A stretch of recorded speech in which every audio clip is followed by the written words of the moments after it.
Comment ne pas être en totale pamoison devant un spectacle aussi époustouflant? Santorin est une île volcan dont le cratère a été englouti par la mer vers 1650 avant Jésus-Christ. Et puis des petites maisons toutes blanches se sont accrochées au rebord de la falaise qui plonge jusqu'à la mer. La beauté et l'ampleur du panorama sur le gigantesque cratère a quelque chose d'hypnotisant. On peut rester des heures à contempler ce spectacle à nul autre pareil sur Terre.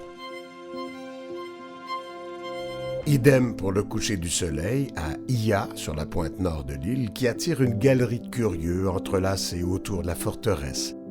Tourné vers le large, il contemple la lumière déclinante dans un moment de recueillement. L'autre côté de l'île descend en pente douce vers de magnifiques plages de sable noir qui nous permet de prendre une pause rafraîchissante entre deux visites. Fira, la capitale, trône au sommet de l'île à 300 mètres au-dessus de la mer. La coupe de l'escarpement montre bien les différentes couches géologiques du cratère et les terrasses qui s'y agrippent ont vraiment l'air de tenir en équilibre au-dessus du vide. Un téléphérique nous descend sur le petit port tout en bas de la falaise. L'itinéraire de Traditour nous entraîne aussi à l'écart des foules à Pyrgos, un petit village perché sur une colline en plein centre de l'île. On y a pris l'apéro et un bon souper les yeux tournés vers l'horizon en cette fin de journée mémorable. Ce tableau de Santorin surplombant la mer restera gravé dans ma mémoire au rayon des images les plus puissantes de tous mes voyages. Un bateau rapide nous transporte sur l'île de Paros, un havre de paix avec ses maisons blanches au bord de mer et ses petits ports de pêche. En flânant dans les rues bordées de bougainvilliers, on découvre tout le charme discret de ces petits hameaux où la vie s'écoule tranquille hors des sentiers touristiques. Traditour nous a organisé une croisière mémorable sur l'île d'Antiparos. Pendant que le bateau vogue vers le large, l'ambiance est douce à bord et la bonne humeur est contagieuse. L'eau d'un bleu soyeux presque irréel est une invitation à la baignade dans une anse paisible. Plus loin, on accoste sur une île déserte où le capitaine nous prépare un véritable festin arrosé de ouzo, la boisson nationale, ce qui en a incité certains à pratiquer les danses grecques, les pieds dans le sable.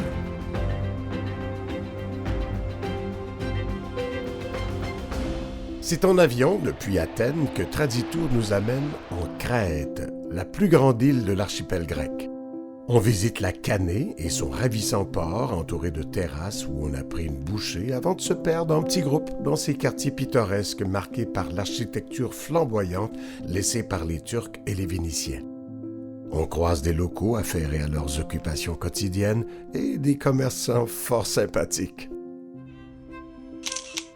Le monastère sacré d'Arcadie, qui trône au milieu des champs de vignes, symbolise la résistance des Crétois face aux Ottomans turcs. Ceinturée de hauts murs, l'église de style Renaissance rappelle l'occupation vénitienne. Mykonos, l'incarnation de la féerie des îles grecques. On la reconnaît tout de suite avec ses célèbres moulins qui dominent la ville et son port coloré.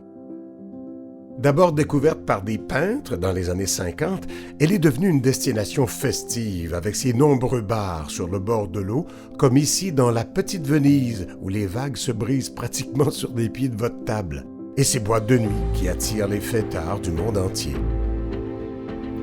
Mykonos est aussi réputée pour ses magnifiques plages, une trentaine aux quatre coins de l'île. Certaines très huppées, d'autres plus familiales, mais toutes avec de l'eau cristalline qui donne vraiment le goût de s'élancer dans les flots, comme l'a fait notre groupe.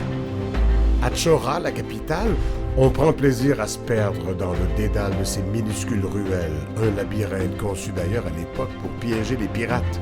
Beaucoup de boutiques bien sûr, mais des cordes à linge aussi pour rappeler qu'il n'y a pas que des visiteurs. On passe devant l'église Paraportiani avec ses façades étonnantes, comme si elles s'étaient imbriquées l'une dans l'autre. On croise cet immense pélican nonchalant qui est devenu la mascotte de l'île. Puis, on aboutit sur le front de mer. C'est de là qu'on s'embarque pour une excursion de quelques heures sur l'île de Délos, qui fut dans l'Antiquité le centre du monde, car les Romains en avaient fait une plaque tournante du commerce en Méditerranée un peu avant Jésus-Christ. On y trouve une centaine de sanctuaires, dont celui d'Apollon, qui est né ici.